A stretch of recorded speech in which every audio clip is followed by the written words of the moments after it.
Direction of price, कि जो price की जो डायरेक्शन है, ट्रेंड लाइन, ये इस ट्रेंड लाइन से ये पता चल जाता है कि जो कीमत है, जो प्राइस है, जो मार्केट में जो मूवमेंट हो रही है, वो बेरिश बनने वाली है या बुलिश होने वाली है। तो the trend line are visual representation of support and resistance in any time frame. They show direction and speed of price and also describe patterns using period of price contraction. तो यहाँ पर जब हम अभी हम देखेंगे आगे, तो जब लाइंस आप ड्रॉ करते हैं, ट्रेंड लाइन जब आप खींचते हैं, जो विक्स होती हैं उसके ऊपर रख के, तो अगर डिमांड मार्केट में, अगर डिमांड डिमांड बहुत ज़्यादा है, यानी कि आप कह लें कि अगर मार्केट बुलिश है और उसको रेजिस्टेंस का सामना नहीं करना पड़ा, तो वो अपर ट्रेंड लाइन को तोड़ती हुई ऊपर निकल जाएगी। और अगर मार्केट में रेजिस्टेंस है और जो सप्लाई है वो बहुत ज़्यादा है, डिमांड कम है, तो वो जो जो पैटर्न बनेगा वो बेरिश बनेगा, और वो बेरिश जो ट्रेंड लाइन खींची हुई होगी उसको तोड़ती हुई नीचे की तरफ उसका रुख हो जाएगा। तो हम आगे पढ़ेंगे focus on the major swing points, इसी के अंदर connect the major swing points. तो इस focus on the major swing points का मतलब है कि आपने जो मार्क करना है, ट्रेंड लाइन जब खींचनी है, तो ये फोकस करना है इस बात को मेक श्योर करना है कि आपने जो विक्स मार्क कर रहे हैं वो कोई भी मिस ना हो जाए ट्रेंड लाइन खींचते हुए। Connect the major swing points. चलें जी, अब हम इसकी एक मिसाल ले लेते हैं।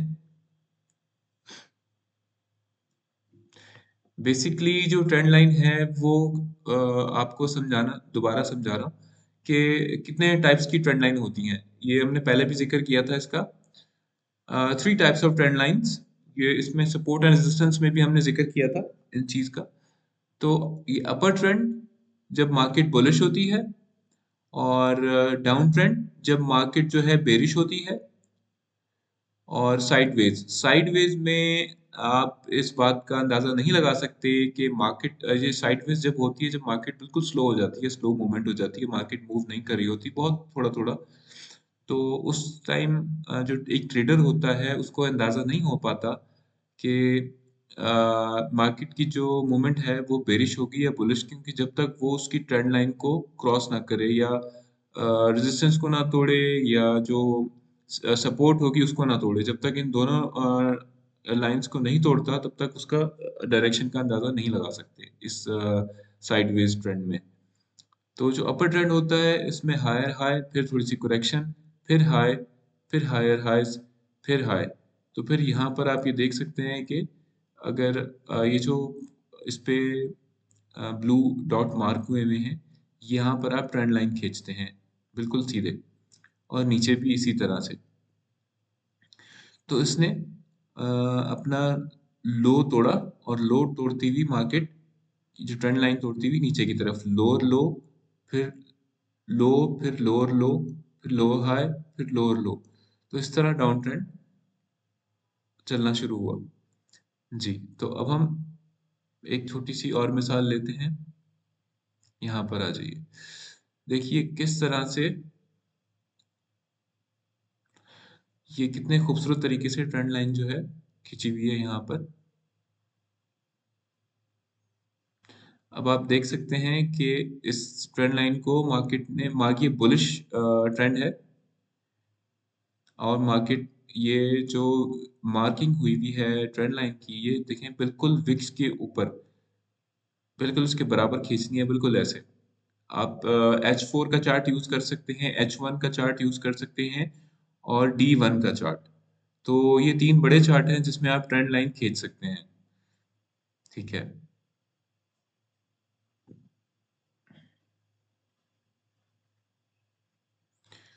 अब यहाँ देखिए,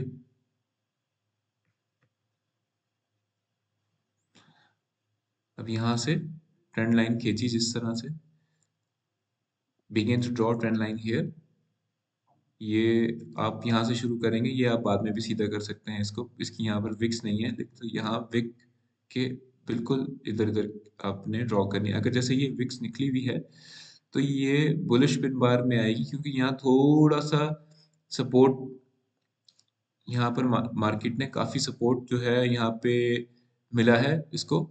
तो यहाँ से उठी है, विक बनी हुई है उसकी, ये आप देख सकते हैं। इसको ट्रेंड लाइन को नहीं तोड़ा उसने, यहाँ क्लोजिंग नहीं दी। कैंडल ने यहाँ पर क्लोजिंग नहीं दी, तो ये मार्केट का जो आप कह सकते हैं ट्रेंड है वो बुलिश ही रहा है। मार्केट ने टच किया इधर, फिर यहाँ पर बुलिश पिन बार बनाया। बुलिश पिन बार मतलब यहाँ थोड़ा सा सपोर्ट, जो डिमांड थी वो ज़्यादा थी, सप्लाई थोड़ी थी, तो इस वजह से यहाँ से मार्केट जो है उठ गई थी। तो यहाँ पर उसने टच किया, फिर इधर आगे टच किया। आगे चलते हैं नंबर 3। अब आप ये देखें, ये है बेरिश ट्रेंड।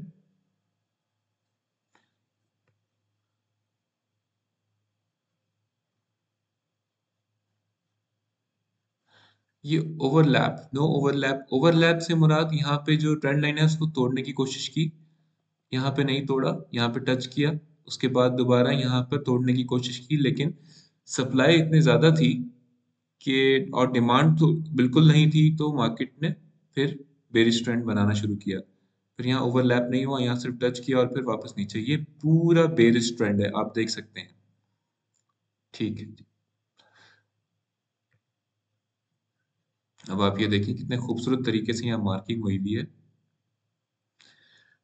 ये जीपीबी का मतलब, जीपीबी यूएसडी का मतलब है ये British pound versus US dollar. अब आप ये देखें कि ट्रेंड लाइन को ऊपर और नीचे दोनों जो साइड की फिक्स हैं दोनों तरफ मार्क किया हुआ है। यहाँ से शुरू हुए मार्किंग और इधर ऊपर और यहाँ नीचे। तो मार्केट ने, अब आप इससे इस बात से अंदाजा लगाएं कि मार्केट का जो रुझान था वो बुलिश था। यहाँ पर आके मार्केट जो है साइडवेज हो गई, स्लो हो गई थोड़ी। ना मार्केट ने अपनी जो रेजिस्टेंस है यहाँ पर उसको तोड़ा, ना यहाँ जो उसकी डिमांड थी, यहाँ पर सप्लाई जो थी वो ज़्यादा थी, और यहाँ पर भी डिमांड आप देख सकते हैं उतनी ही थी जितनी सप्लाई थी। तो मार्केट ने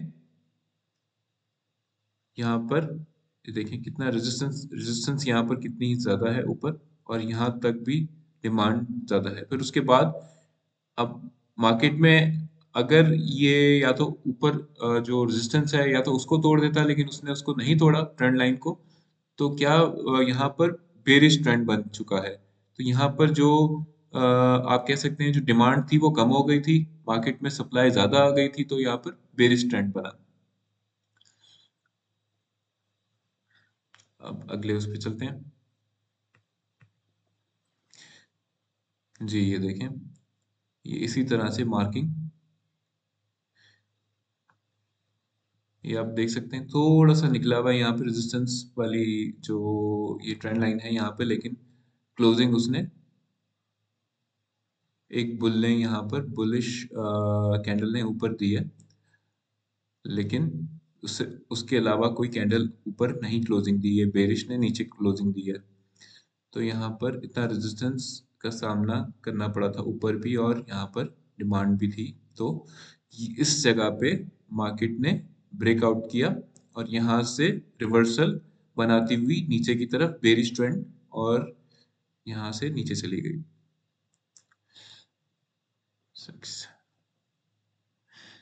चलिए जी, ये तो आपको समझ में आ गया होगा टाइप्स ऑफ ट्रेंड्स। ठीक है,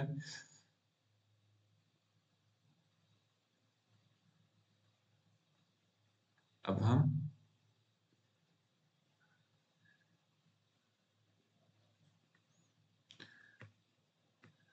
इसकी डेफिनेशन, इसमें कंक्लूजन इसकी थोड़ी सी आपको एक और चीज दिखा दूं। ये कंक्लूजन क्या है, trend line are crucial analysis tool for price action trader. तो अगर आप एक नए ट्रेडर हैं तो आपके लिए ट्रेंड लाइन को पढ़ना बहुत ज़रूरी है, क्योंकि इसकी मदद से जितने भी प्रोफेशनल ट्रेडर हैं वो इसकी मदद लेते हैं। तो there are two types of trend line, एक बेरिश ट्रेंड लाइन होती है, एक बुलिश ट्रेंड लाइन होती है।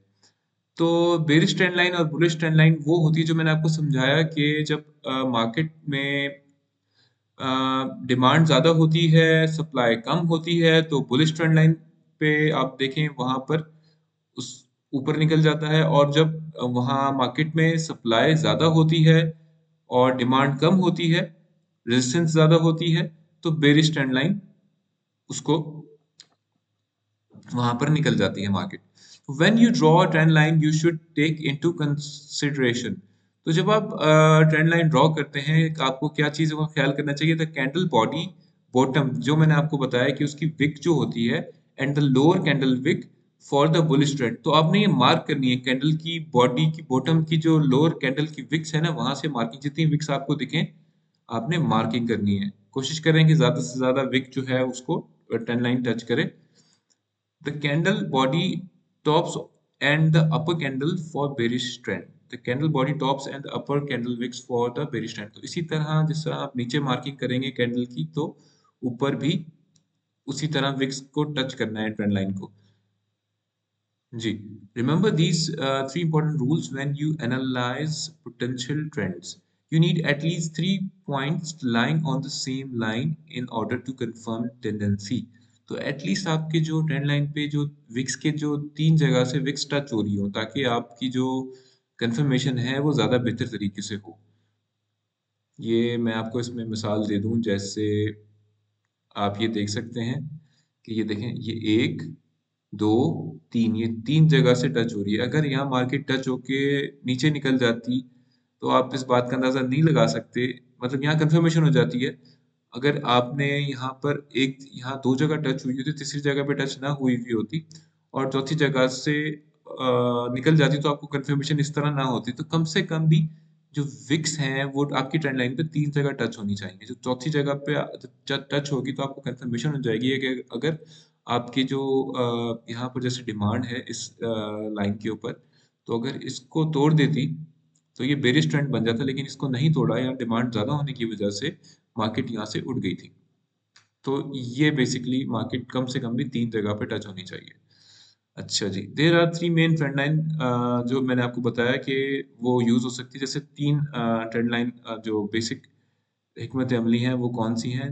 ये वाली, ये देख सकते हैं, अपर ट्रेंड, साइडवेज और डाउन ट्रेंड। ठीक है। Trading correction of trend line, trading trend line breaks. तो जो जाहिर सी बात है करेक्शन लेती है और टूटती भी है, जैसा कि आप देख सकते हैं यहाँ पर। देख सकते हैं कि ये करेक्शन आ रही है, जो जितना भी उसको रेजिस्टेंस को टच करके नीचे आ रही है मार्केट, फिर ऊपर जाती है, फिर नीचे आती है, करेक्शन आती है, फिर ऊपर जाती है, रेजिस्टेंस होती है। फिर इसी तरह डिमांड एंड सप्लाई भी सेम वैसे ही काम करती है। जो ट्रेंड लाइन के लिए, ट्रेंड लाइन जो है एक ट्रेडर की बेसिक नीड है, इसके बगैर ट्रेडिंग नहीं हो सकती। जितने भी प्रोफेशनल ट्रेडर हैं बड़े चार्ट के ऊपर, तो बड़े चार्ट कौन से हैं जो मैंने आपको बताए? H4, 1H और D1 का जो चार्ट है, आप उस पर ट्रेंड लाइन खींच सकते हैं। अच्छा जी,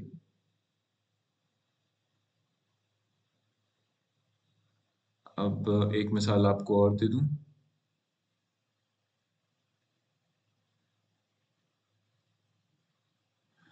आप देख सकते हैं जैसे कि